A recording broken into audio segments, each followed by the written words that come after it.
Well, welcome to today's conversation about racism. And I realise for many of us, this is actually quite a difficult conversation to have. But in starting, I want to call out the elephant in the room, so to speak. I'm well aware that I'm a white Anglo-Saxon male, and I haven't directly experienced racism as such. I certainly have observed racism. At times that's been up and close and personal, but it hasn't been directed at me. And it's helpful to recognise that for all of us, our experience of racism will differ. But for no one on this planet would have missed the 25th of May this year, where tragically George Floyd found himself being apprehended by 4 policemen for allegedly passing a counterfeit bill. What unfolded really horrified for all. You would have seen maybe the video footage of a policeman kneeling on George Floyd's neck, with George pleading that he could not breathe. And eventually, after a little bit over 8 minutes, George's life ebbed out. And for us, it really has brought to the forefront thinking about racism. And in some ways, it causes us to actually think, why is it that it's taken another brutal death in order to actually stop and be awoken from our slumber in regard to racism? What is also helpful is to think about our own land. This is not just something that's reserved for the United States of America. Very much this has been our story. If we just wind the clock back to 1991 and we look at the Aboriginal deaths in custody, and we find tragically that 99 people had died during incarceration. I want you just to pause for a moment and think we're going to wind the clock forward 30 years nearly to 2020. Tragically, another 432 people have died. And even more salient a point is not one person has been charged for any of those deaths in custody. It's also quite staggering when you look at our rate of incarceration of our First Nations people. If you have a look for a moment at the numbers, you will be staggered. If we look at 100,000 First Nations people, our Indigenous people, we find that there are 2,482 of them currently in prison by ratio. If I was to take a similar comparison of non-Indigenous people here in Australia, that number would amount to 164. So this gives rise to the obvious question we need to ask in this conversation. What is racism? Maybe a helpful way of breaking it down is seeing that racism really has 3 parts to it. Firstly, it's about attitude. It's an attitude of prejudice, discrimination. It can be harassment. It can be hatred.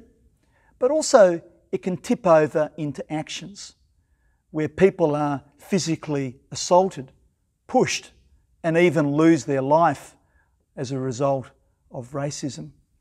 Racism can also be understood in the sense it's much more subtle. And the Australian Human Rights Commission says that yes, it is all of that, but often it's much more subtle. It can be things like name calling, and it's name calling which is derogatory. It can be subtle digs. It can be the butt of a joke. It can be having suspicion solely based on the way the person looks, what they might be eating, what they might be wearing. It can also be about the fact that they have a name that's different and therefore they're overlooked for that job. Or maybe they're excluded from participation. So that's two ways. So there's both that of attitude and then of action. And the third and most insidious form of racism is really one of social exclusion, where people are prevented from participating. It could be in health, it could be in housing, education, employment. And it could be happening currently, or it could happen in the past. And I'll come back to that past, because in many ways what has happened is the injustices live on, and they are seen then in the ways particularly our First Nations people are not only treated, but their way out of what is a very difficult and unfair and unjust situation. So we've been talking about this idea of racial prejudice and social exclusion. I was thinking, what's a great way in which I could show this? And I thought everyone has certainly played Monopoly at some point in your family. Maybe it's given rise to massive arguments about, have you followed the rules? But I want you just to imagine for a moment that there are going to be 3 or maybe 4 players. There's going to be myself. I happen to be the white Anglo-Saxon male who's playing. And then we have the recently arrived refugee, and they may be on a protection visa. And then we have someone who's maybe immigrated to Australia just after post-World War II. And then over here we have a person representing our First Nations people group. And we're about to play, and so I roll the dice and I go, well, it's my turn. And so I move my piece around. And of course, you can imagine people are fairly anxious to start. And I say, look, sorry, no, I've got another turn. Oh, by the way, I've got a chance card. And I pick up my chance card. Oh, advance to go. Collect $200. Fantastic. I'm already motoring along in this Monopoly. I can see other family members are not really happy. Great. And then we roll the dice again. I say, no, sorry, it's my turn again. And away I go. I think you're getting the idea. And then after about maybe, let's say 50 turns, I finally turn to my good friend, the person who's our refugee, who's on a protection visa. And then I say, well, you can start. There's a problem. As you go around the board, you can't collect the $200. It won't be a problem for you.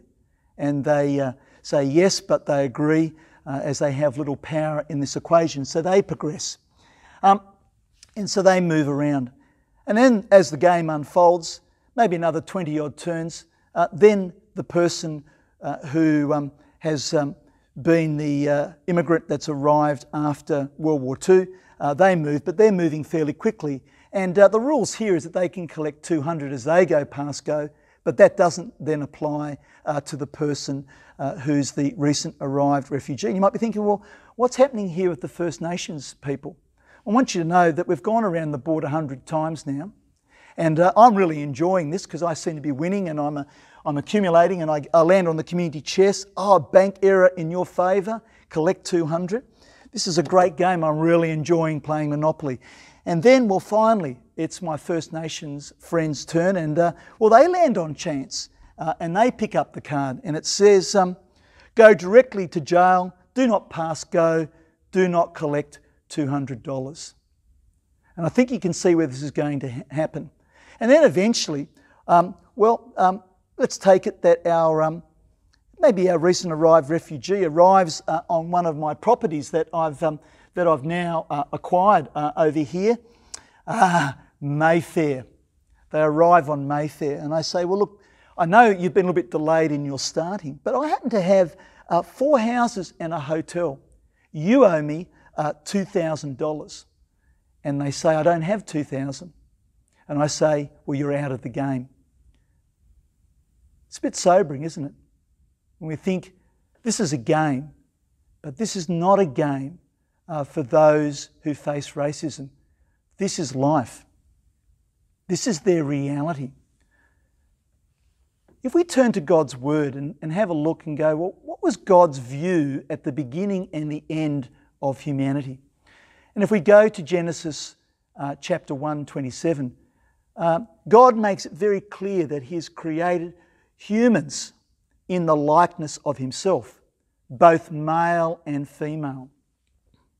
If we then move right to the end and we arrive in Revelation, chapter 7, verse 9, and we see the Apostle John, he's struck by something.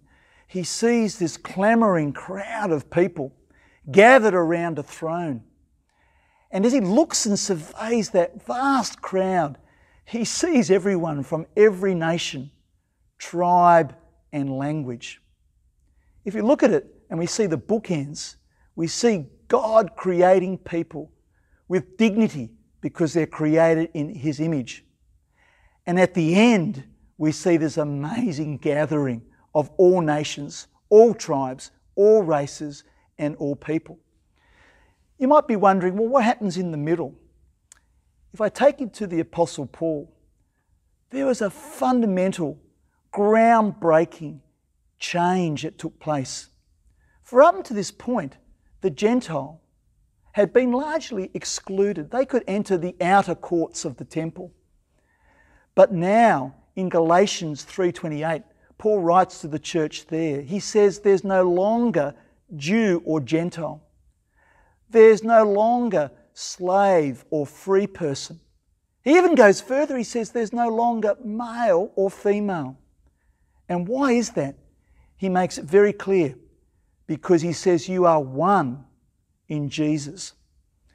And then if we turn to another letter, another pastoral letter, Paul wrote to the church in Ephesus. And if you look at chapter 2, verses 15 to 16, you see that same message being repeated of being one. But Paul goes a little bit deeper there. He says you are one because of Jesus' death on the cross. So as you can see, as we look at God's created order, His purpose, there is absolutely no reason, no grounds for any racist attitude, action, or social exclusion.